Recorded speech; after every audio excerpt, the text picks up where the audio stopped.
Dipin, enggak salah sebetulnya. Enggak ada yang salah juga dengan obat itu. Tapi yang bijak adalah periksa, cari tahu penyebabnya, obati penyebabnya. Ya. Cuman untuk melakukan pemeriksaan holistik memang tidak mudah. Bukan hanya tidak mudah, karena di Indonesia memang masih jarang. Ya. Dan yang kedua mahal, saya katakan mahal. Tetapi insya Allah ini tidak berlaku di klinik kami. Insya Allah di klinik kami pemeriksaan holistiknya terjangkau, Pak. Ya, karena sudah lebih dari 50.000 jemaah di Jabodetabek melakukan medical check up holistik di klinik kami. Ya, baik. Alhamdulillah materi selesai, Bapak Ibu sekalian. Kenapa penyakit kronis sulit disembuhkan? Ada 3 jawaban: gaya hidup yang salah, pengobatan yang keliru, dan ketahuannya sudah terlanjur parah. Lalu bagaimana solusinya? Jangan pulang dulu karena terakhir ada solusi. Cara sehat ala Rasulullah SAW.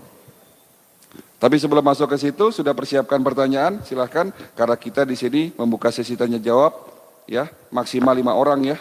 Silahkan Pak. Yang belakang dulu sudah 7 tangan di awal. Silahkan Pak. Dokter udah kasih tahu.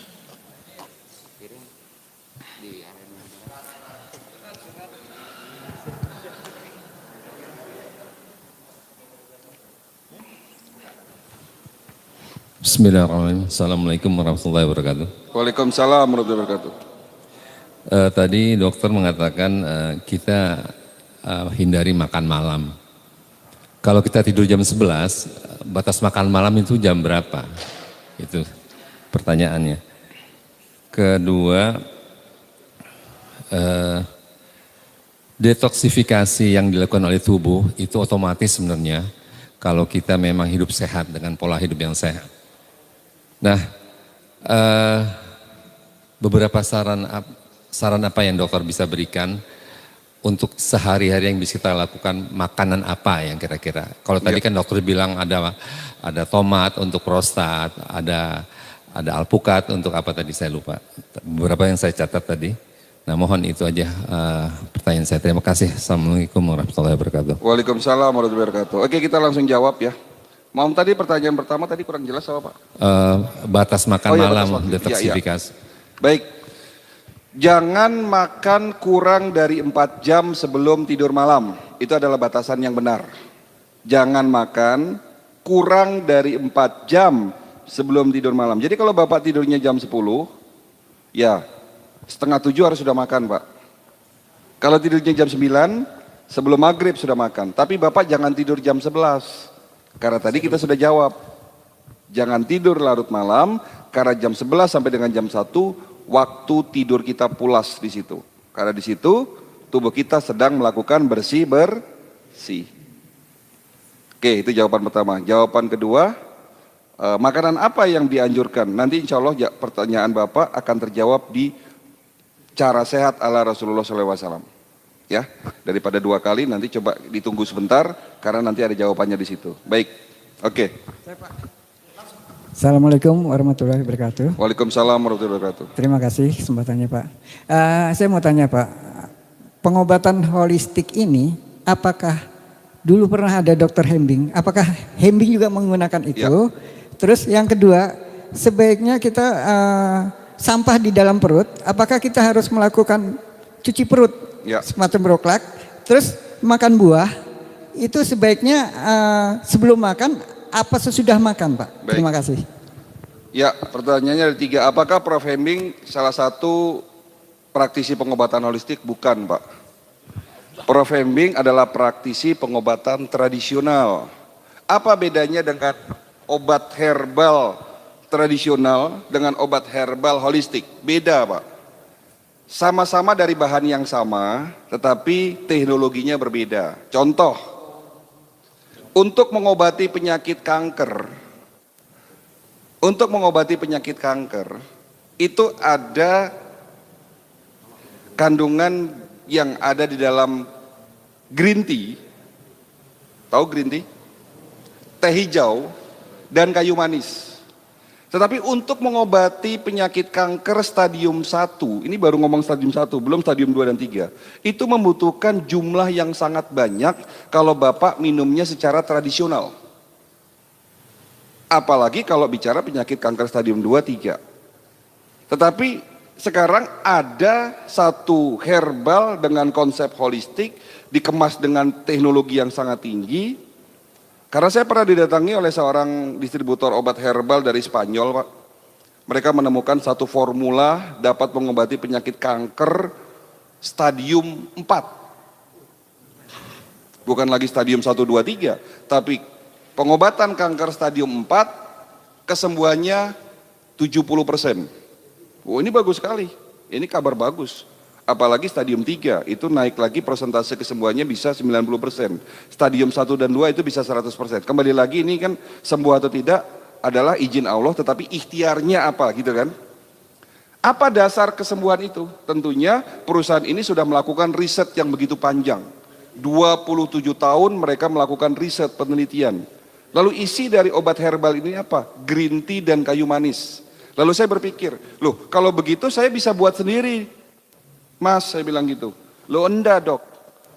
Yang ingin kami tawarkan kepada dokter bukan isinya, tetapi teknologi di balik pembuatannya. Apa itu teknologinya?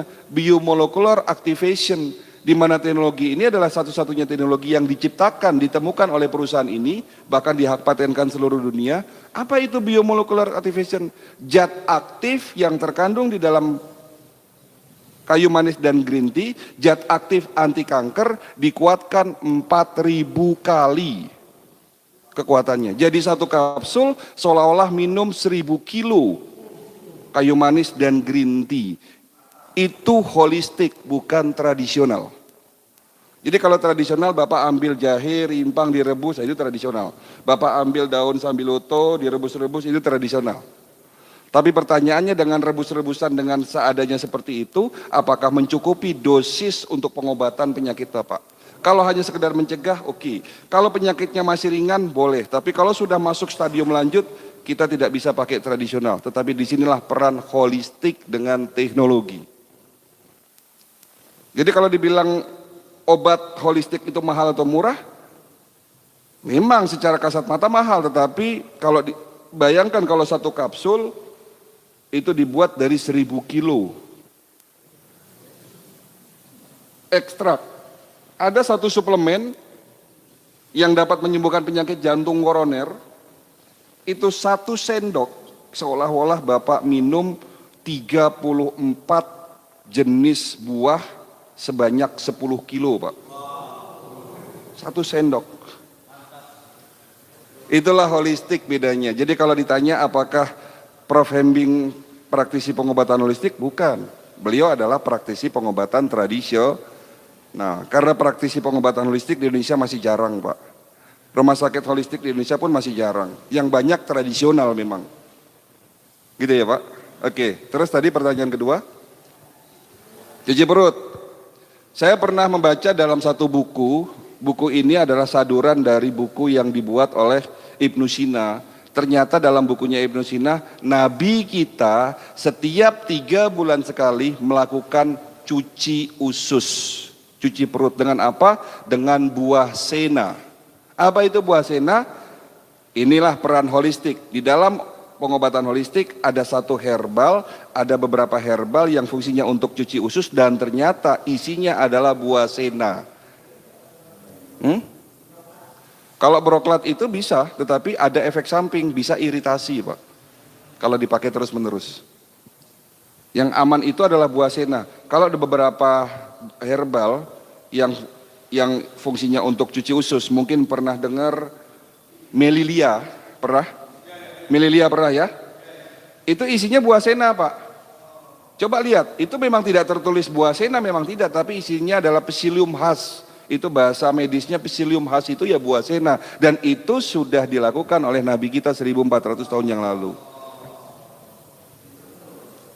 Jadi kalau mau sehat, cuci usus mulai hari ini. Kemarin ada penelitian di Amerika, dari 100 orang mereka yang kena radang sendi, osteoartritis, lututnya rusak, tulang belakangnya rusak, setelah diperiksa ususnya kotor, setelah dicuci 90 orang dari 100 orang itu sembuh total, penyakit osteoartritisnya sembuh.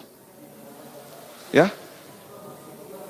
Ada sekarang banyak herbal-herbal dalam konsep holistik itu untuk cuci usus. Ya, bahkan teknologi yang baru, tidak perlu minum herbal, cukup dengan alat namanya hidrokolon. Bapak dimasukin alat, maaf, ke dubur Bapak, itu dicuci ususnya, kotorannya dikeluarin lagi. Sekarang ada teknologi itu. Itu holistik Pak. Holistik selalu didukung dengan teknologi.